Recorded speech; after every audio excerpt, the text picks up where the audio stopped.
I'm talking for Harriet Parsons, your Screen Snapshots reporter. Sees all, know about Hollywood. Makeup. The movies could not exist. Formerly a slapdash dabbing on of grease paint by the actor himself, makeup trained technicians. Today it is both an art and an exact science. Each studio has its own makeup department with the top-flight artist technician in charge. Here we see William Knight, director of makeup for Columbia Pictures, making up Penny Singleton as Blondie. First step is the application of the foundation cream or liquid. Its purpose is to give the skin a smooth photographic surface, to iron out blemishes, and to form a base for the rest of the makeup. To guide him, the expert uses a chart on which the player's individual makeup requirements have been recorded. After the main base has been blended in, a lighter foundation is applied to highlight the hollows under the eyes. Because Penny has such a good disposition, she has a laugh line from nose to mouth, which must also be ironed out with a highlight. Now the highlights must be blended into the darker foundation. Ticklish work. Referring to his chart, Makeup Man Knight sees that a brown eyeshadow is indicated next. The full eyelid and protector frontal bone above the eye must be shadowed or they become unduly prominent. Using the same brown base that was used on the eyes, the sides of the nose are shaded to narrow the bridge, and the little bulge under the tip is made less prominent. Makeup is all illusion, but it works as drastic a change as plastic surgery. Now a highlight to complete the modeling of the nose. Highlighting the top and shading the sides breaks the nose up into 3 planes of light and makes it look narrower. Shadowing along the jawline and under the chin takes out the heaviness of the jaw and gives a good clean chin line. Powder is applied freely and patted into the foundation, not rubbed in. A soft brush is used to remove the excess powder. Selecting a dark brown eyebrow pencil as indicated by the chart, Knight lines the lower lid just under the eyelashes to define the eye more clearly and extends the eye at the outer corners. The upper lid is lined in the same manner. False eyelashes are used when the natural lashes do not show up on the screen. Here the eye on the right has already had the false lash applied, and our makeup maestro is just setting the lash in place on the other eye. Lip rouge is literally painted on. By using a brush, the makeup artist can achieve a cleaner line.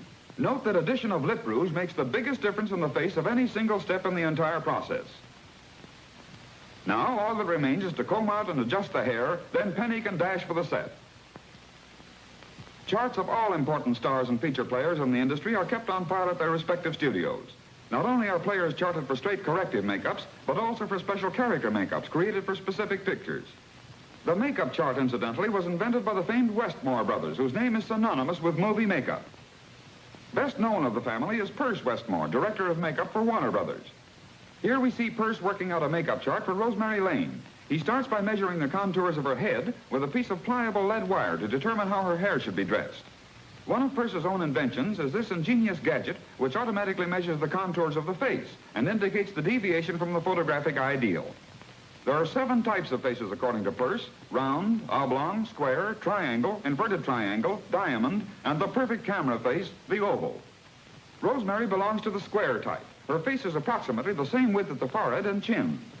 After Perce takes his readings, he blocks out the chart indicating the necessary corrections. Purpose of corrective makeup is to bring all types as close to the oval as possible. In his private sanctum, Perce can duplicate any lighting conditions. Here are made up such top-flight Warner Brothers stars as Paul Muni and Betty Davis, and of course Perce's favorite subject, his lovely wife, Gloria Dixon. Maybe you've wondered how male stars can emerge from romantic clinches unsullied by lip rouge. Here's the reason. Cleansing tissue is used to blot the lips and make them kiss-proof. See?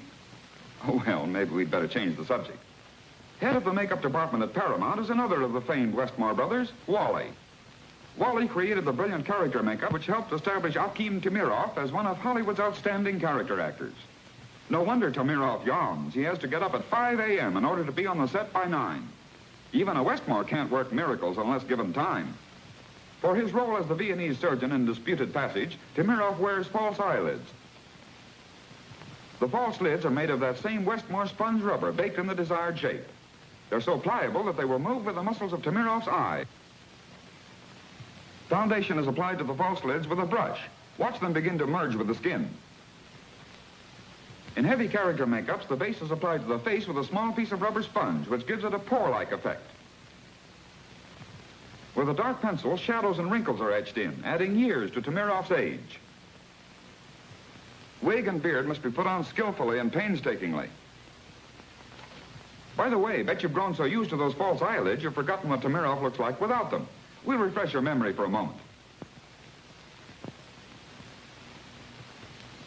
The makeup completed, Tamiroff surveys himself critically in the mirror, getting acquainted with his new face.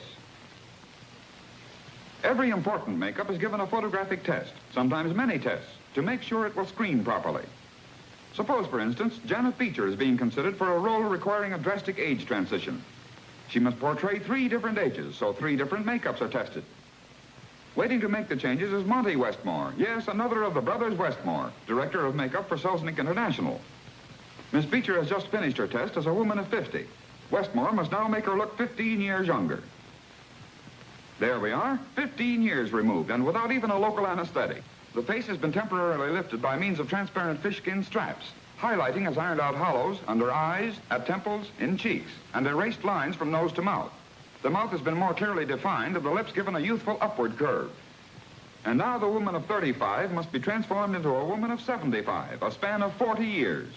After 2 hours of careful, painstaking work, youthful, attractive Janet Beecher looks like this. A dark foundation has been used and deep pouches put in under the eyes with a still darker base. Wrinkles in forehead and around mouth and eyes have been brought out. No lipstick has been used and the lips and eyebrows have been powdered. And of course, a white wig.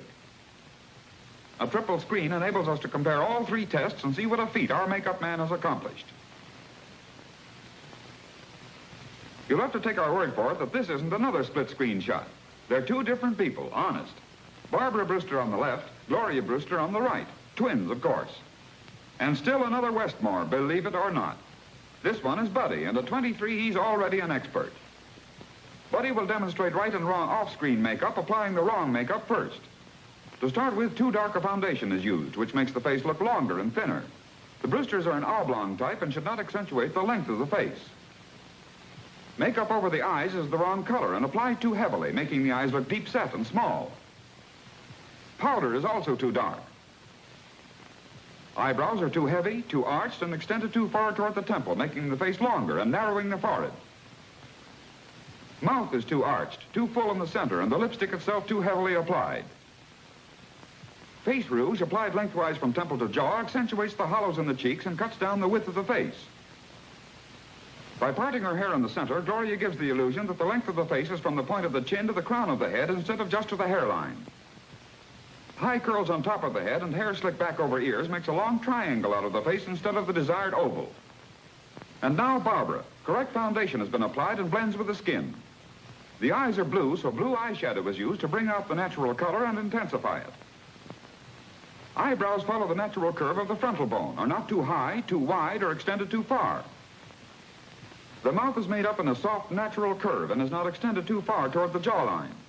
The graceful upward curves on the outside corners of the upper lip give the face a smiling effect. Rouge applied in a circle on the high point of the cheekbone gives the illusion of roundness. Also, the rouge is the proper color. Now note what Barbara's hairdress does for her. The low part makes the forehead appear wider. Hair fairly flat on top foreshortens the face. All fullness is at the sides of the face from the hairline down, thus making the face rounder and bringing it closer to a perfect oval. Nobody would mistake this for a split-screen shot now. It just goes to prove the twins don't have to look alike unless they want to.